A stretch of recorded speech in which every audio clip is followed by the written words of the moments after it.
All right. Let's go oldest to newest and cover these one by one before we move on.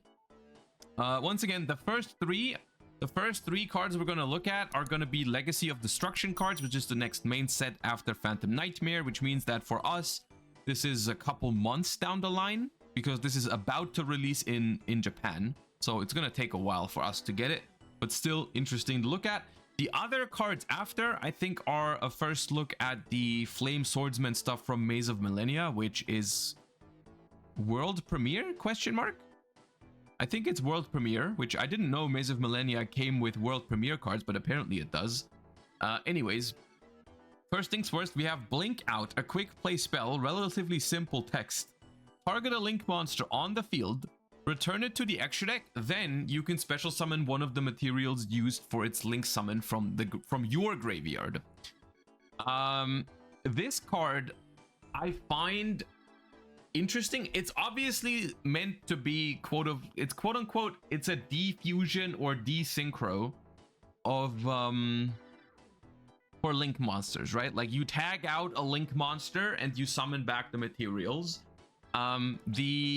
The implication, I think this card at very first glance looks mediocre, but it at the same time, like the more you think about it, the card does become a little bit better. I don't know if it's good enough to actually see play, but it is an interesting card nonetheless, because there's a couple things about this card that are interesting. First of all, you can target your opponent's monsters with this, right? So it kind of becomes a quick play spell compulse against everything that's playing link monsters, which is powerful. I mean, like a quick play compulse is pretty decent for a lot of purposes, right?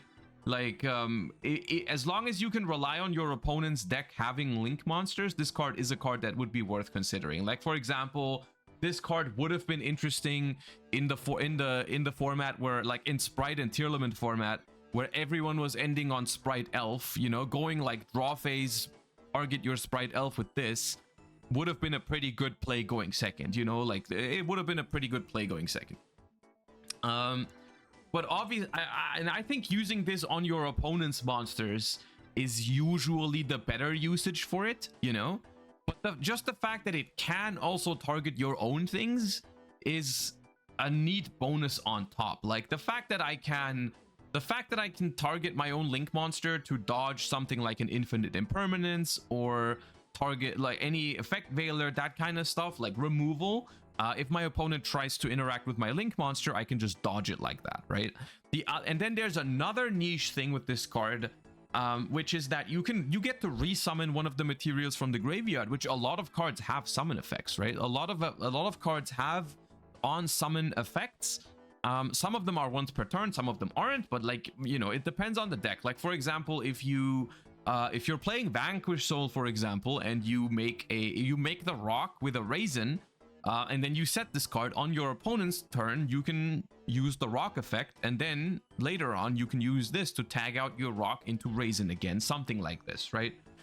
This is obviously, I think, usually not the main reason to play the card, but it is a neat bonus that you can use in those kind of decks, right? Decks that have easy, like link 1. Obviously it's the best on a link 1, because the higher the link rating of the monster, the worse it becomes for you to tag out into one of the materials. Because let's say I'm summoning a link 4, I'm investing a lot of bodies into it, and I only get 1 back with Blink Out, right? Like it'd be at its best when you're doing like a link 1. Sky Striker is another example. I don't know if this is going to make Sky Striker any better, but you can do like if you summon Kagari and they Veiler or Impermit, you can just use this on the Kagari and bring back the Ray, for example, which obviously you already have linkage to do something like this, but it's just some of the usages of this card.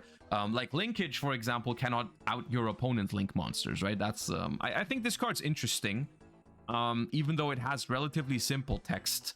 And that's why I think it's well designed. I think it's a well designed card. Once again, similar to the Metal Tronius card we looked at last week. I'm a fan of this design. I'm a fan of this kind of design that really makes you think, right? They're not like broken immediately, you know. I'm not looking at this card and I'm like, oh my god, this card's broken.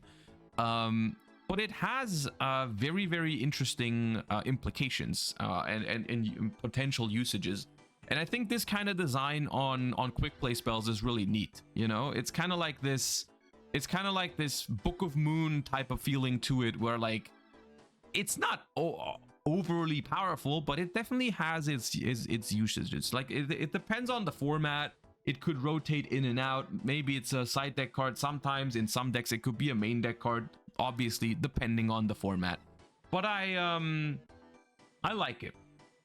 I like the design on the card. I'm a fan of it. I could see myself using this card at some point. It's not broken enough to immediately become like a staple card. Like it's not Triple Tactics Talents level, but it's cool. I like it. The artwork's also really neat. Also, people in chat have been mentioning it a couple times. I've been foregoing it, but like it's not once per turn. Now, I don't think on utility spells like this that they need to print a once per turn. Like for example, cards like, I'm completely fine with cards like Enemy Controller, Book of Moon, this card not being once per turn, because they're like unsearchable spell cards. Is like, I think once per turn is a clause that they should be putting on cards that are highly accessible, you know, recyclable, searchable from the deck, maybe extra deck monsters, that kind of stuff, right? When it's a unsearchable quick play spell card, utility card, there's not any really abusive, like you can't really abuse that, the fact that it's not once per turn, right? Like on those kind of cards, I think they shouldn't be once per turn. The only exception is, I think, cards that draw you a lot of cards, like cards like, I don't know, Pot of Desires or Triple Tactics Talents, those kind of cards, right? They are once per turn, and I think that's good, because cards that draw you 2 cards have a high chance of not a high chance, but a solid chance of drawing you the same card again, which is like, if you could just go like, I don't know, Talents into draw again, like that kind of stuff, you know, that it has like implied odds of drawing the same card again. You get what I'm saying, right? Anyways, this card's cool. I like this card. And then we have Zoma, the Earthbound Spirit, which is a new version of Zoma the Spirit, I assume. And it's called Earthbound, which I didn't know Zoma had anything to do with Earthbound Immortals. I wonder if that's the case here. But apparently it does. The new Earthbound Immortal support, by the way, that is probably coming out in Maze of Millennias, is, I think it's interesting. But I don't know if it's like, it's playable. I don't know if it's good. I don't think it's its own deck, but it's playable in some other decks as a splash engine, I think. Anyways, we have a continuous trap card here, which is probably another trap monster. You can only use either the first and second effect of this card's name each once per turn. Special summon this card as an effect monster. I believe that's the same stats as Zoma. It definitely also has 1800 attack. With the following effect, this card is also still a trap. Monsters your opponent controls that can attack must attack this card. If this card is special summoned by this card's effect is destroyed by an opponent's attacking monster, inflict damage to your opponent equal to double the original attack of the monster that destroyed it, maximum 3000. Maximum 3000 is a weird thing to put on this card, because it's 1800 attack. So if you summon, if your opponent attacks over it, that the monster has to have at least over 1800 attack. Well, you can summon it in defense position, I suppose. But still, I don't know.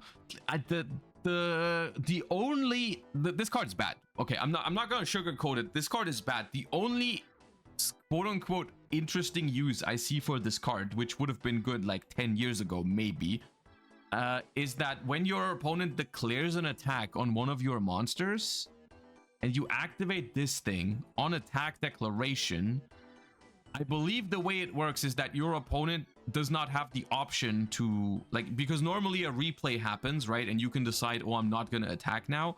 I think you have to keep attacking because it says your monsters your opponent controls must attack this card. It's like they are forced into a replay and they are forced to attack this card, right? Which is like, you can redirect an attack to this. So that would have maybe been good in like Edison format. But this is just a lower card pack filler. I don't think we have to spend too much time on it. This card would have it would have gone hard in Edison though. This would have gone hard in Edison, I'll tell you that much.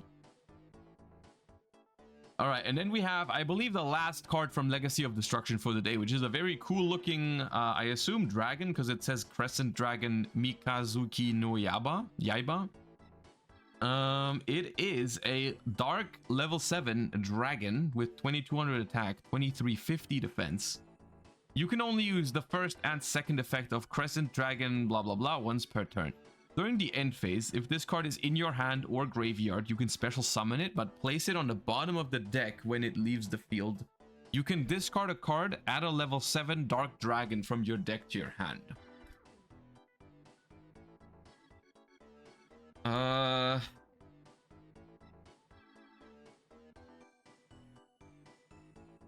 This card would also go pretty hard in Edison. It's better than Zoma. It's better than Zoma, but I still don't think it's a very good card. Like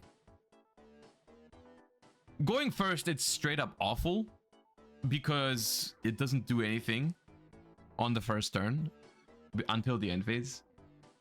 The only usage I could see for this card is when you go second, your opponent builds a board, and during the end phase, you can immediately summon this thing to put some pressure on the board. Now, there's a million cards that do it better than this one.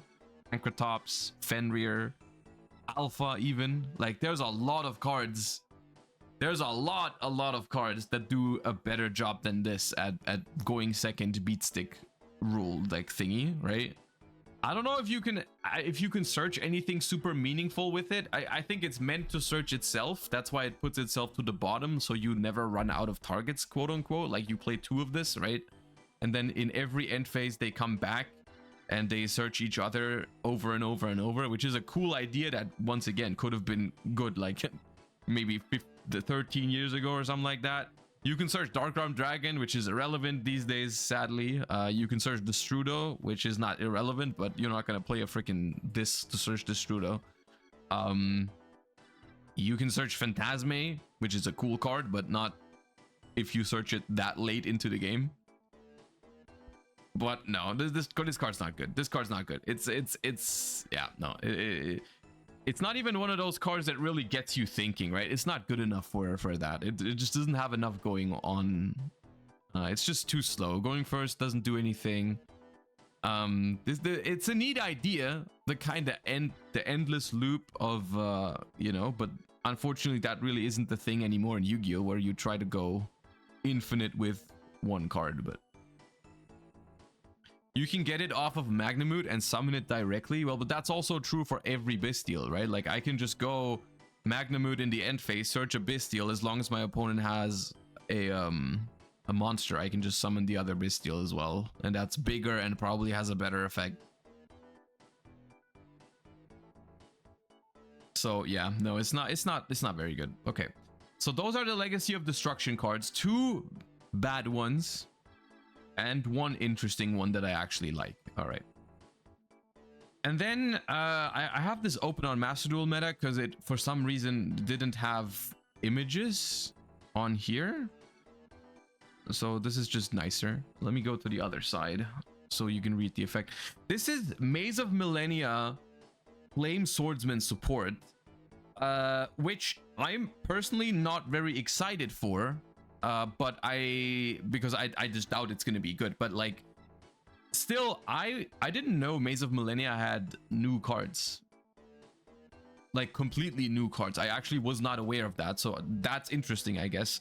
So we could be seeing more of that. I don't know, but it's anyways, we have level 4 Fighting Flame Swordsman, which is a level 4 fire warrior. Year of the Fire, 1800 attack, 1600 defense. If this card is normal or special summoned, you can add a spell trap that mentions Flame Swordsman from your deck to your hand, which I did not know existed.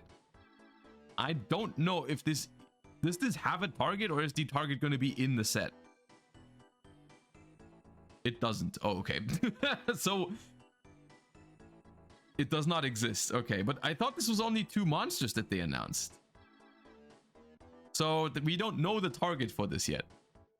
Okay, noted. We don't know the target for this yet. Okay, that makes it impossible to really judge. If this card is sent to the graveyard, you can send a Flame Swordsman or a monster that mentions it from your deck or extra deck to the graveyard, except Fighting Flame Swordsman.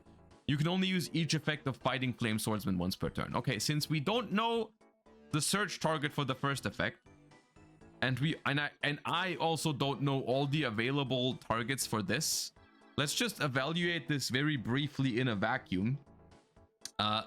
On normal or special, adding a spell trap, that's a good effect. When it's sent to graveyard, or if it's sent to grave, foolish another card from deck or extra deck, also a good effect. This itself is a good card. Now, obviously, the surrounding for this card needs to be very good for it to actually be useful.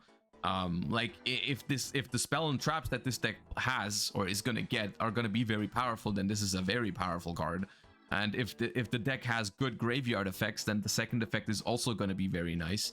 Now we don't know those things, so let's postpone that for now. But potentially a good card. And then we have Fighting Flame Dragon, which is a level 5 Fire Dragon fusion, which requires a dragon monster and a fire warrior. Is that interesting for Super Poly? Not really. I can't think of good fire warriors you would need. If it said dragon and warrior, then maybe. I think that already exists. Isn't that the isn't that freaking, what is it called? Draco Equist? Yeah, but that needs like a synchro, I believe. That needs a dragon synchro. Well,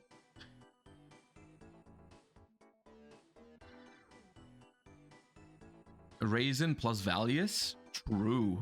Raisin plus Valius. you can, I mean, I doubt that it matters, but okay. Except during the damage step, quick effect, you can target a warrior fusion monster you control. Equip this card from field or grave to that monster you control as an equip spell. You can only use this effect of Fighting Flame Dragon once per turn. While this card is equipped to Flame Swordsman or a monster that mentions it, the equipped monster gains 700 attack and can make a second attack during each battle phase. Okay, you're not meant to summon this card, right? You are absolutely not meant to summon this card because on the field, this card basically does nothing, right? This card basically is irrelevant. You don't want to be summoning this. The obvious purpose for this card is because it mentions Flame Swordsman.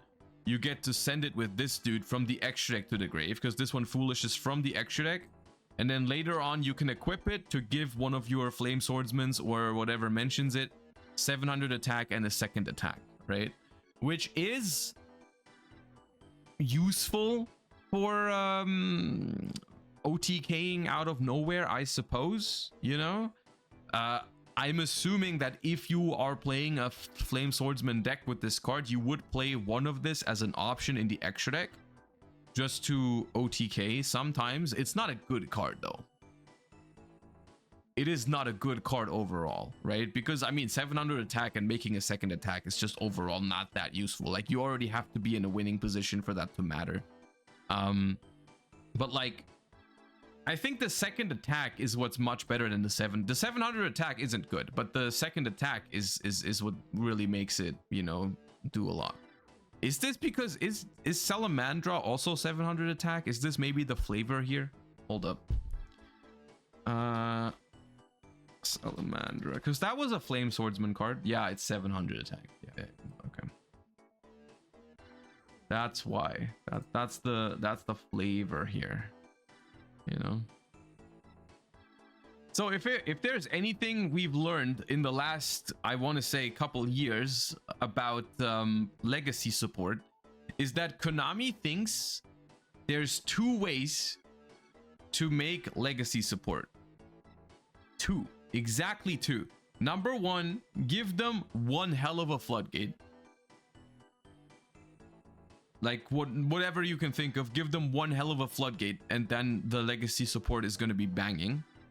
Or option number 2 is make them a going second crazy OTK deck. right? Those are the two ways you can. Those are the two ways that Konami makes legacy support recently, right? And then okay, yeah, okay, we don't talk about the Ishizu cards. I don't want to talk. I don't want to talk about the Ishizu cards, but yeah. I guess just printing absolute custom cards is also one way to do it. I guess there's three. Yeah, you're right. There's three ways. You can also just print freaking custom cards out of, yeah, you know. That's kind of their treatment, right? It's kind of their treatment, and the thing is, I don't think their goal is to make those decks top tier.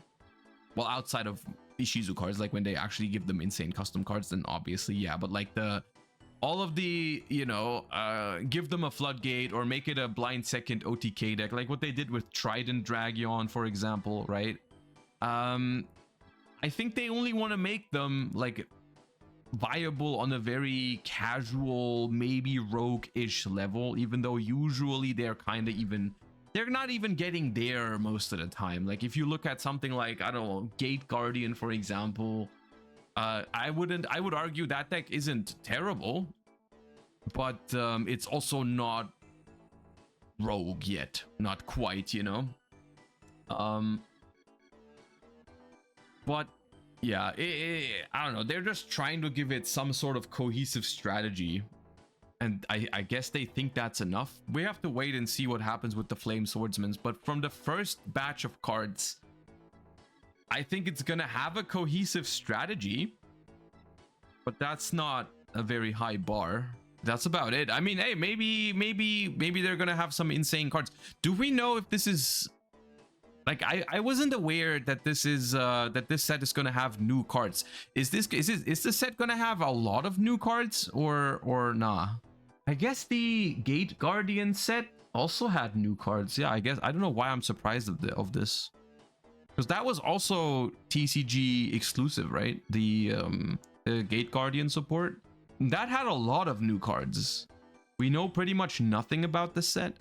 I felt like we did. I felt like this set was just gonna have Bonfire. Why do we know all of that then? Is that just an assumption? Is the entire community just collectively assuming Bonfire is in here, but we don't actually know? Or have they announced it? It was part of the box art. Oh, I remember, right? Because it's one of those that has a lot of card like rectangles on the pack. Right. I remember now. Okay, yeah, fair enough. Yeah. Okay. That makes sense. All right, well, I guess that means we're in for some reveals in the next couple of weeks, which I'm down for.